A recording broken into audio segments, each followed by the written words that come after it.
അർദ്ധരാത്രി ബാർ ജീവനക്കാരെ ആക്രമിച്ച സംഭവത്തിൽ 3 പേർ പിടിയിൽ. പരപ്പനങ്ങാടി പുരപ്പുഴയിലെ ബാർ ഹോട്ടലിൽ മദ്യം ആവശ്യപ്പെട്ടതിനെ ചൊല്ലിയുണ്ടായ തർക്കത്തെ തുടർന്ന് ജീവനക്കാരുടെ ക്വാർട്ടേഴ്സ് അതിക്രമിച്ചു കയറി ആക്രമിച്ച കേസിൽ 3 പേരെ പരപ്പനങ്ങാടി പോലീസ് അറസ്റ്റ് ചെയ്തു. തിരുച്ചിലങ്ങാടി സ്വദേശികളായ അബ്ദുൽ ഹമീദ്, ആസിഫ്, ഹർഷാദ് എന്നിവരാണ് പിടിയിലായത്. പ്രദേശത്ത് ഈയിടെ ആരംഭിച്ച ബാർ ഹോട്ടൽ കേന്ദ്രീകരിച്ചുണ്ടാകുന്ന പ്രശ്നങ്ങൾ നാട്ടുകാർക്ക് വലിയ ശല്യമായി മാറിയിരിക്കുകയാണ്. കഴിഞ്ഞ ദിവസം പുലർച്ചെ 1:30യോടെയായിരുന്നു നാടകീയ സംഭവങ്ങൾ അരങ്ങേറിയത്. ബാറിന്റെ പ്രവർത്തന സമയം കഴിഞ്ഞ് അടച്ചതിനു ശേഷം അബ്ദുൽ ഹമീദ് വീണ്ടും മദ്യം വേണമെന്നാവശ്യപ്പെട്ട് ജീവനക്കാരുമായി തർക്കത്തിലേർപ്പെടുകയായിരുന്നു. ഈ തർക്കം പിന്നീട് കയ്യാങ്കളിയിൽ കലാശിച്ചു. ഇതിന് പിന്നാലെ പ്രതികൾ ഒത്തുചേർന്ന ബാറിന് സമീപം ജീവനക്കാർ താമസിക്കുന്ന ക്വാർട്ടേഴ്സിൽ അതിക്രമിച്ചു കയറി ജീവനക്കാരെ ക്രൂരമായി മർദ്ദിക്കുകയായിരുന്നു. ആക്രമണത്തിൽ പരിക്കേറ്റ 4 ബാർ ജീവനക്കാരെ കോഴിക്കോട് മെഡിക്കൽ കോളേജ് ആശുപത്രിയിൽ പ്രവേശിപ്പിച്ചു. ഇവർ നിലവിൽ തീവ്രപരിചരണ വിഭാഗത്തിൽ ചികിത്സയിലാണ്. അതേസമയം തർക്കത്തിനിടെ ബാർ ജീവനക്കാർ ചേർന്ന് അബ്ദുൽ ഹമീദിനെയും മർദ്ദിച്ചതായി പരാതിയുണ്ട്. ഹമീദിന്റെ പരാതിയുടെ അടിസ്ഥാനത്തിൽ ബാർ ജീവനക്കാർക്കെതിരെയും പരപ്പനങ്ങാടി പോലീസ് കേസെടുത്തിട്ടുണ്ട്.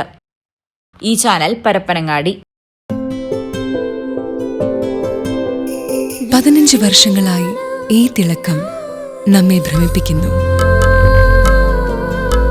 15 വർഷങ്ങളായി ഈ വ്യത്യസ്തത നമുക്ക് ആത്മവിശ്വാസം നൽകുന്നു. 15 വർഷങ്ങളായി നമ്മുടെ ആഘോഷങ്ങളിൽ ഈ പാരമ്പര്യവും പങ്കാളികളാണ്. ഒരു ദേശത്തിന്റെ ആഭരണ സംസ്കാരം രൂപപ്പെടുത്തിയവർ. ഞങ്ങളെപ്പറ്റി നിങ്ങൾക്കല്ലേ കൂടുതൽ അറിയുന്നത്? പരിശുദ്ധിയുടെ സുവർണ പാരമ്പര്യം.